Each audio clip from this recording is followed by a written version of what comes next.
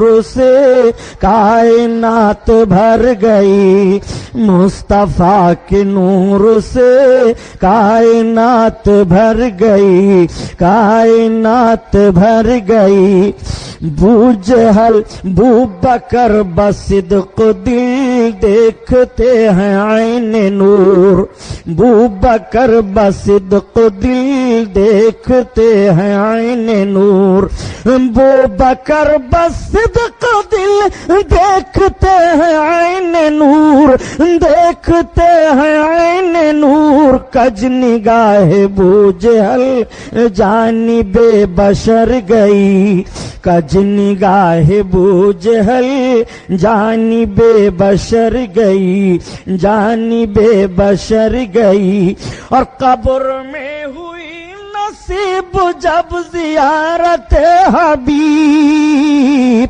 قبر میں ہوئی نصیب، قبر میں ہوئی نصیب جب زیارت حبیب، جب زیارت حبیب، مرکز حیات پر زندگی ٹھہر گئی، مرکز حیات پر زندگی ٹھہر گئی، اور ایک لمحہ کے لیے آئی تھی انہیں بھی موت، ایک لمحہ کے لیے آئی تھی انہیں بھی موت، ایک لمحہ کے لیے، ایک لمحہ کے لیے آئی تھی انہیں بھی موت، آئی تھی انہیں بھی موت، پھر ہمیشہ کے لیے ان کی موت مر گئی، پھر ہمیشہ کے لیے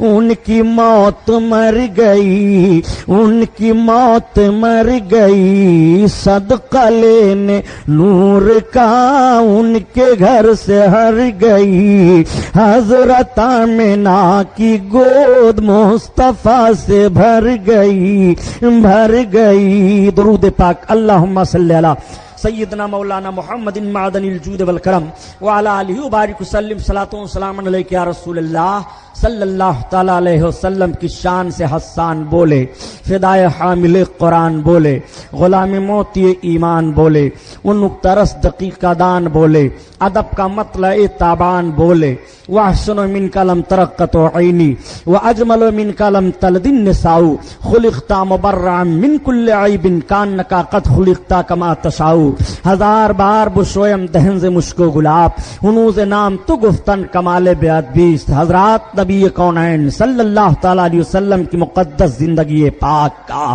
حصہ مدینہ طیبہ کی سرزمین پر گزر رہا ہے۔ میرے آقا تبلیغ اسلام فرما رہے ہیں، اللہ کے رسول صلی اللہ تعالیٰ علیہ وسلم کی بارگاہ میں یہ کے بعد دیگرے لوگ حاضر ہو کر کے اسلام قبول فرما رہے ہیں۔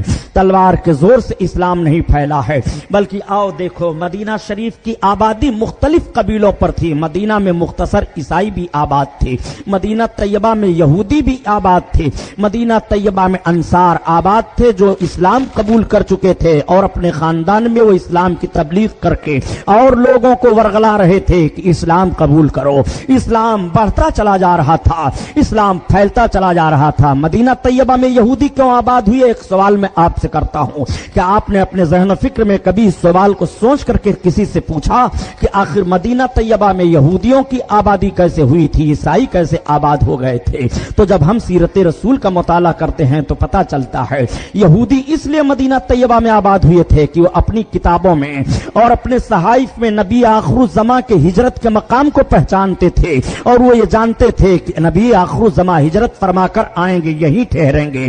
اس لیے ان لوگوں نے پہلے ہی سے وہاں پڑاؤ ڈال دیا تھا, ان کی نسلیں چل رہی تھی. اور کس بنیاد پر وہ سرکار کی اس دھرتی پر تشریف لے گئے تھے؟ اس لیے کہ بڑی اچھی قوم یہودیوں کی پہلے مانی گئی تھی, بڑا وقار و مرتبہ ان کو ملا تھا. حضرت موسیٰ پیغمبر علیہ الصلوۃ والتسلیم کے فرمانوں کی جب نافرمانی انہوں نے کی اور بخت نصر ان پر متسلط کیا گیا اور اس بادشاہ نے ان کو تخت و تاراج کر دیا, ان کو ذلت و رسوائی کے گڑھے میں ڈھکیل دیا گیا, تب انہوں نے دیکھا کہ ہم نبی آخر الزماں کے وسیلے سے فتح و کامرانی کی دعا مانگا کرتے تھے تو میدان میں ہم فتح پایا کرتے تھے. ہم وہی میدان اور اسی میدان میں کامیابی حاصل کرنے کے لیے, وہی وقار ہم پھر لینے کے لیے اور اسی طریقے سے اپنی عزت کو حاصل کرنے کے لیے ہمیں ضرورت ہے پھر کہ ہم نبی آخر الزماں ہی کی مدد لیں. چنانچہ نبی آخر الزماں یہاں قیام فرما ہوں گے, ہم یہی رہیں گے تاکہ جب وہ تشریف لائیں گے یہاں تو ہم ان کی بارگاہ میں حاضر ہو کر کے ان کی فرما برداری کریں گے. ہماری واپس گئی ہوئی عزت آ جائے گی, ہمارا واپس گیا ہوا وقار لوٹ آئے گا, ہم کو آبرو مندانہ جیون بتانے کا پھر موقع مل جائے گا. یہ ذہن و فکر لے کر کے وہ مدینہ کی سرزمین پر آباد ہوئے.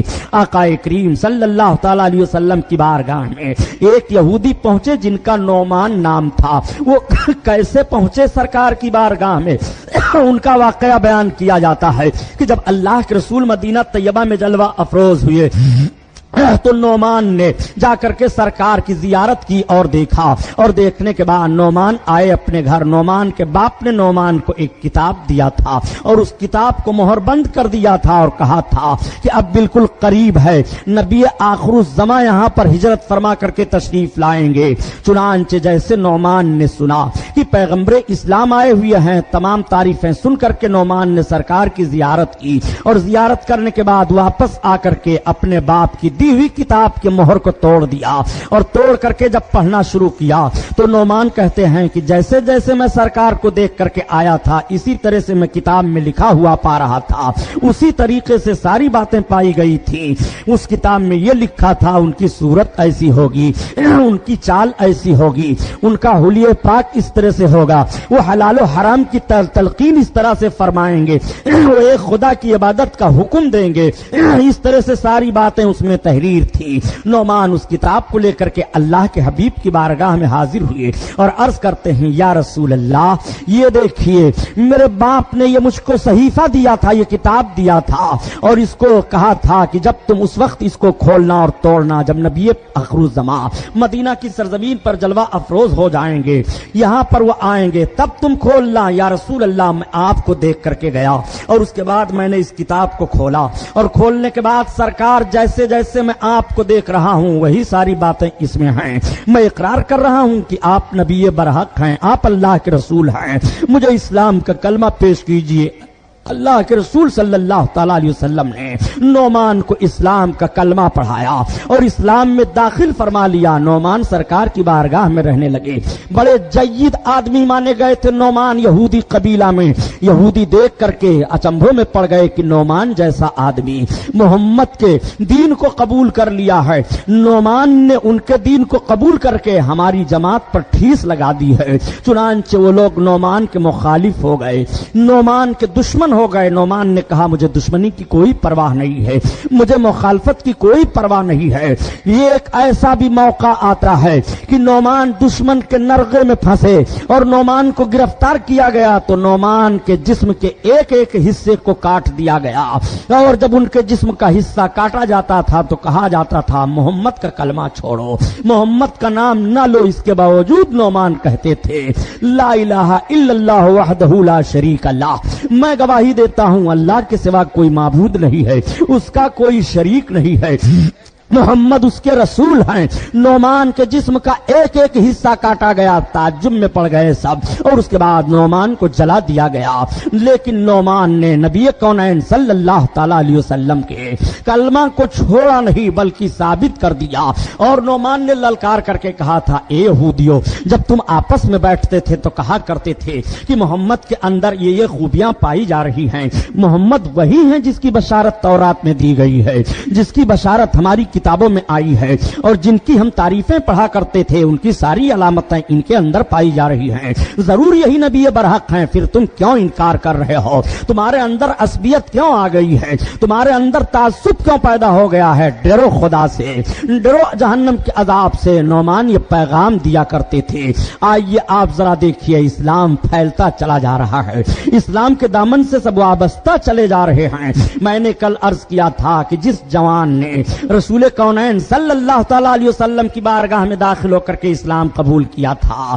اور اس کے بعد شادی کا پیغام پیش فرمایا تھا، وہی جوان ہے۔ اس جوان کے ایثار کو بھی ملاحظہ فرما لیجئے۔ جوان کی شادی تو ہو گئی، اور شادی کیسی ہوئی ذرا اس کا بھی نقشہ سامنے رکھیے۔ اللہ کے رسول کی بارگاہ میں جب وہ حاضر آئے، عرض کرتے ہیں، یا رسول اللہ، میں نے آپ کا پیغام نکاح کا ان کو پہنچا دیا، اور تھوڑی دیر کے بعد پھر ان کی بچی نے یہ جواب دیا، یا رسول اللہ، نکاح کا پیغام منظور ہو گیا۔ آقا کریم ارشاد فرماتے ہیں، تو اسود جاؤ، تم نکاح کے لوازمات کو بازار سے خرید لو۔ حضرت اسود عرض کرتے ہیں، یا رسول اللہ، ہمارے پاس کچھ درہم و دینار بھی تو نہیں ہیں۔ اللہ کے رسول نے ان کو درہم عطا فرمائے، اسی لیے تو اعلی حضرت عظیم البرکت فرماتے ہیں کہ نبی کی بارگاہ سے ملتا کیا نہیں ہے، نبی کی بارگاہ سے جس چیز کا سوال کرو وہ عطا فرما رہے ہیں۔ درہم و دینار کا سوال عطا کرو تو مقدار عطا فرما رہے ہیں، صحت و توانائی کا سوال کرو تو عطا فرما رہے ہیں، مکان و رزق کا سوال کرو تو عطا فرما رہے ہیں۔ اس لیے کہ نبی کا ایسا دربار ہے کہ ان کے وہاں انکار ہے ہی نہیں، ان کے وہاں انکار کا کوئی معاملہ ہی نہیں پایا جاتا ہے۔ واہ کیا جود و کرم ہے شہ بتہا تیرا، شہ بتہا تیرا، نہیں سنتا ہی نہیں مانگنے والا تیرا، مانگنے والا تیرا، مانگنے والا تیرا۔ اللہ اللہ، نبی کے دربار سے کسی مانگنے والے کو انکار نہیں کیا جاتا ہے۔ جو جو سوال لے کر کے نبی کی بارگاہ میں پہنچتا ہے، آقا کریم صلی اللہ تعالی علیہ وسلم اسے عطا فرماتے ہیں۔ آئیے ذرا رسول کونین کی مقدس سیرت پاک کا یہ باب بھی ملاحظہ فرماتے چلیے۔ رسول کونین نے ان کو درہم عطا فرما دیے ہیں۔ وہ جوان درہم لے کر کے جاتے ہیں، شادی ہونے والی ہے، نئی نویلی دلہن گھر آنے والی ہے، بازار میں ادھر ادھر دیکھتے ہیں، یہ سامان لے لو اپنے دلہن کے لیے، کہ یہ سامان لے لو اپنے دلہن کے لیے۔ تب تک پیچھے سے کسی نے آواز دے دیا، الرحیل الرحیل۔ الرحیل کا جملہ جب بولا جاتا تھا تو لوگ سمجھ جاتے تھے کسی میدان میں ہم کو جانا ہے، ہمیں کہیں لڑائی پر جانا ہے۔ وہ ٹھہر گئے اور انہوں نے آواز دینے والے سے پوچھا، یہ اعلان کرنے کے لیے تمہیں بازار میں کس نے بھیجا ہے؟ کہا، مجھ کو اللہ کے رسول نے بھیجا ہے۔ جوان تھوڑی دیر سوچنے کے بعد کہتا ہے، اچھا جاؤ تم آگے بڑھ کر کے اعلان کرو۔ اعلان کرنے والا تو آگے بڑھ جاتا ہے، لیکن اسود کھڑے سوچ رہے ہیں کہ اب میں شادی کے لوازمات خریدوں کہ میدان جنگ میں جانے کا اسلحہ خرید لو؟ شادی کے لوازمات کی چیزیں تو بعد میں ہیں، اور شادی کی رعنائیاں اور بہاریں تو بعد میں ہیں۔ مذہب اسلام کے لیے خون کا قطرہ پیش کر کے اپنے بہادری کا جوہر دکھا دینا اسلام کی اشاعت کے لیے پہلے ہے۔ رسول اللہ کے قدموں میں قربان ہونے سے جو شادی کا مزہ ملے گا وہ اس شادی میں مزہ نہیں ہے جس کا انتظار ہم کر رہے ہیں۔ رسول کی نگاہوں کے سامنے خاک و خون میں تڑپتی ہوئی لاش دکھائی دے تو زندگی کے لیے معراج حاصل ہو جائے۔ نبی کونین صلی اللہ تعالی علیہ وسلم نے آواز دلوائی ہے، الرحیل الرحیل، میدان میں چلو۔ نوجوان کے ذہن و فکر کا معاملہ بدل گیا۔ جوان نے اسی عطا کردہ رقم سے جنگ میں جانے کے لیے اسلحہ خرید لیا، اور اسلحہ لے کر کے جوانوں کے ساتھ وہ شریک ہو گئے میدان جنگ میں۔ بڑی بھیانک جنگ ہوئی ہے، اسلام کو غلبہ حاصل ہوتا ہے، اللہ کے رسول کے صحابہ کا دستہ کامیاب ہو جاتا ہے۔ جب کامیابی سے وہ ہمکنار ہوئے اور شہدا کے لاشوں کو اکٹھا کیا جانے لگا تو اسود کی لاش نبی کونین کے سامنے لائی جاتی ہے. اللہ کے رسول کی نگاہیں مقدس جیسے پڑی, آنکھوں میں اشک آ جاتے ہیں. نبی کونین صلی اللہ علیہ وسلم کی نگاہیں بھیگ جاتی ہیں. صحابہ عرض گزار ہوتے ہیں یا رسول اللہ, اور شہیدوں کے لاشیں بھی آئی ہیں مگر نگاہیں نبوت میں آنسو نہیں چھلکے. اسود کو دیکھنے کے بعد معاملہ کیوں ایسا ہوا؟ اللہ کے رسول ارشاد فرماتے ہیں اے لوگوں, اسود کا جوہر وہ تھا اسلامی کہ اسود نے شادی ہونے والی تھی, اپنی شادی کو الگ کر کے اور اسی رقم سے اسلحہ خرید کر کے یہ میدان جنگ میں شریک ہوا ہے. میں دیکھ رہا ہوں مجھے جنت کی حوریں دکھائی دے رہی ہیں اور وہ سب کہہ رہی ہیں یا رسول اللہ یہ شہید مجھے دیا جائے, یہ شہید میرے حق میں دیا جائے, یہ شہید میرے حق میں دیا جائے. تب تک پیچھے سے آواز آتی ہے اے اللہ کے رسول, جنت کی حوروں کا حق بعد میں ہوگا, اس جوان کی دلہن بننے والی میں تھی, اس جوان کے اوپر میرا حق ہے. یا رسول اللہ میں وعدہ دلانا چاہتی ہوں کہ جب قیامت کے میدان میں جنتیوں کو اور شہیدوں کو حوریں دی جائیں تو یہ شہید میرا شوہر ہے. یہ اسی لڑکی کی آواز تھی جس نے نکاح کا پیغام بھیجا تھا. اس نے یہ ثابت کر دیا جو چیز رسول اللہ کو پسند ہے وہ چیز ہمیں پسند ہے. آپ ذرا سیرت رسول کا پہلو مطالعہ کرتے چلیے اور اسلام کے درد کا احساس اپنے دل میں بٹھاتے ہوئے چلیے. آج ہم نے اسلام کے لیے کیا کیا ہے؟ اسلام کے لیے خون بہانے کو کون کہے؟ اپنے ایمان و عقیدہ کی حفاظت کے لیے سجدہ میں سر نہیں جا رہا ہے, اپنے ایمان و عقیدہ کی حفاظت کے لیے خیرات نہیں کر پا رہے ہیں, اپنے ایمان و عقیدہ کی حفاظت کے لیے اعمال صالحہ کی طرف ہم نہیں بڑھ پا رہے ہیں, اپنے ایمان و عقیدہ کی حفاظت کے لیے سلوک نہیں پیش کر پا رہے ہیں, اپنے ایمان و عقیدہ کی حفاظت کے لیے ہم صالح نہیں بن پا رہے ہیں. یہ ہماری زندگی کا دستور ہے. مگر اگلے جوانوں کے جوہر کو دیکھو, ان کی بہادری کو دیکھو, ان کے طاقت و قوت کو دیکھو, ان کے جوش و جذبہ کو دیکھو. وہ رسول اللہ صلی اللہ تعالی علیہ وسلم پر کس طرح قربان ہونے کے لیے ہر آن ہر لمحہ وہ تیار رہا کرتے تھے. ان کی زندگی کا مشن یہی تھا کہ رسول کونین کی محبت ہمارے دل میں رہے اور ان کے لیے نصرت غیبی آواز دے رہی تھی کہ قدرت کی محمد سے وفات ہونے تو ہم تیرے ہیں, یہ جہاں چیز ہے کیا لوح و قلم تیرے ہیں. آپ ذرا سمجھتے ہوئے چلیے ایک جوان یہ بھی ہے رسول اللہ صلی اللہ علیہ وسلم کی بارگاہ میں حاضر ہو کر کے اسلام کا کلمہ پڑھ رہے ہیں.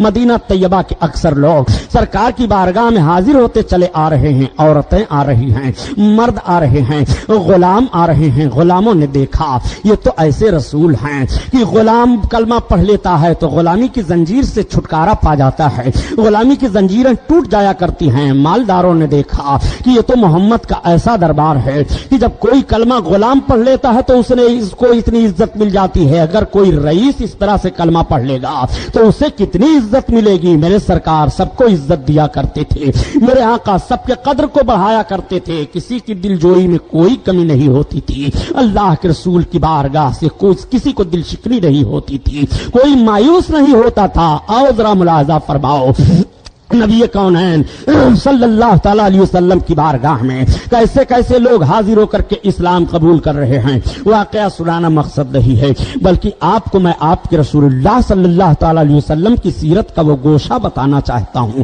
جس سے آپ کا ایمان تازہ ہو جائے. یہ نبی کونین ہیں, میرے سرکار تشریف فرما ہیں. کسی صحابی نے عرض کر دیا یا رسول اللہ ایک جوان ہیں جن کا نام دہیہ کلبی ہے, اگر دہیہ کلبی اسلام قبول کر لیتے ہیں تو ان کے خاندان کے 1200 لوگ ان کے انڈر میں ہیں, وہ سب کے سب اسلام قبول کر لیں گے. دہیہ بڑے خوبصورت جوان تھے. حضرت جبریل علیہ الصلوۃ والتسلیم جب جب انسانی شکل میں آئے ہیں تو دہیہ کی شکل میں آئے ہیں. دہیہ کے لیے اللہ کے حبیب کے دستے کریم اٹھ گئے. میرے سرکار دعا مانگ رہے ہیں اللہ دہیہ کو اسلام کی دولت نصیب فرما دے. حضرت دہیہ کے لیے اللہ کے حبیب اسلام کی دولت کے لیے دعا کر رہے ہیں. نبی کی دعا قبول ہو جاتی ہے, میرے سرکار کی دعا کیوں نہ قبول ہو.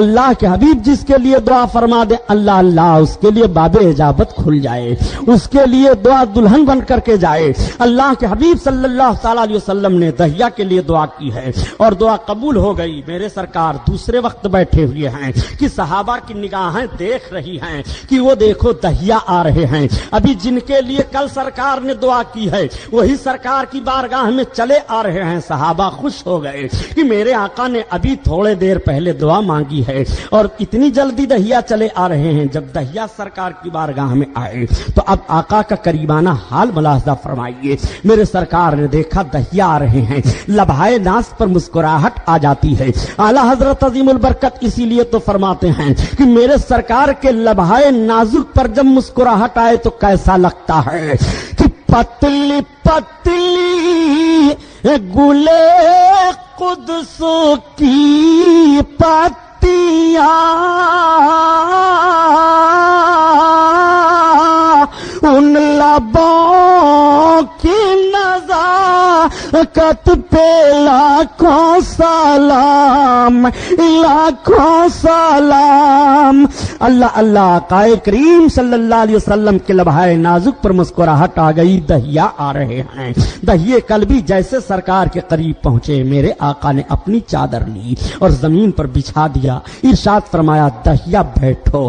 تب تک دہیا نے اپنے دونوں ہاتھوں سے پاک چادر کو اٹھا لیا اور اٹھانے کے بعد چوم لیا، چومنے کے بعد آنکھوں سے لگایا اور آنکھوں سے لگانے کے بعد اپنے سر پر رکھا۔ راویان حدیث بیان فرماتے ہیں یہ تقریر کا جملہ نہیں ہے جو نشیب و فراز سے میں آپ کو سمجھاتا چل رہا ہوں، بلکہ حدیث پاک کے الفاظ کا ترجمہ پیش کر رہا ہوں۔ دہیا نے چادر کو اٹھا لیا، اٹھانے کے بعد اس کو چوم لیا اور چومنے کے بعد آنکھوں سے لگا لیا اور لگانے کے بعد اپنے سر پر رکھ لیا۔ اب اللہ کے حبیب ملاحظہ فرما رہے ہیں، آج کچھ لوگ چومنے چاٹنے پر بھن نہ جانے کیسی کیسی باتیں جڑ دیا کرتے ہیں۔ سنو پیارے،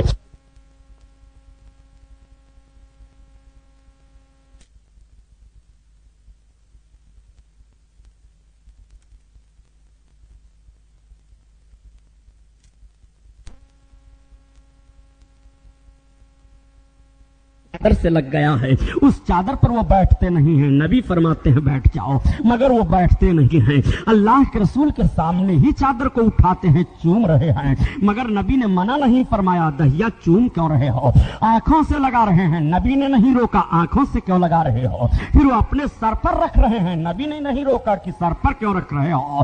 اس لیے کہ میرے آقا صلی اللہ علیہ وسلم دہیا کے دل کی کیفیت کو دیکھ رہے ہیں۔ یہ سب کچھ دہیا کر رہے ہیں تو محبت میں کر رہے ہیں، میرے ہاتھ کے لگنے کو دیکھ کر کے دہیا کر رہے ہیں۔ لیکن اس کو بھی آپ اپنے ذہن و فکر میں رکھیے گا، ابھی حضرت دہیے کلبی نے کلمہ نہیں پڑھا تھا، یہ کلمہ پڑھنے سے پہلے پہلے چادر کا احترام کر رہے ہیں، کلمہ پڑھنے سے پہلے پہلے اس کو اپنے ہونٹوں پر لگا رہے ہیں، کلمہ پڑھنے سے پہلے پہلے اپنے آنکھوں سے اس چادر کو لگا رہے ہیں۔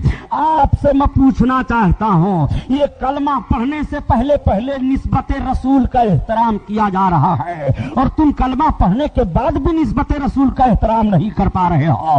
ذرا ملاحظہ کرو نبی کونین کی مقدس سیرت کو، اللہ کے رسول صلی اللہ تعالی علیہ وسلم ملاحظہ فرما رہے ہیں، نبی نے منع نہیں فرمایا دہیا چادر مت چومو، یہ تو بچھانے والی چیز ہے، یہ تو بیٹھنے والی چیز ہے، نہیں، بلکہ جب یہ اپنے سر پر چادر کو رکھ چکے تو عرض کیا کرتے ہیں نبی کی بارگاہ میں؟ عرض کرتے ہیں اے اللہ کے رسول، اس چادر پر میں بیٹھنے کے لائق نہیں ہوں، بلکہ یہ چادر تو ایسی ہے کہ میں اپنے سر پر رکھ کر کے اس سے برکت حاصل کروں۔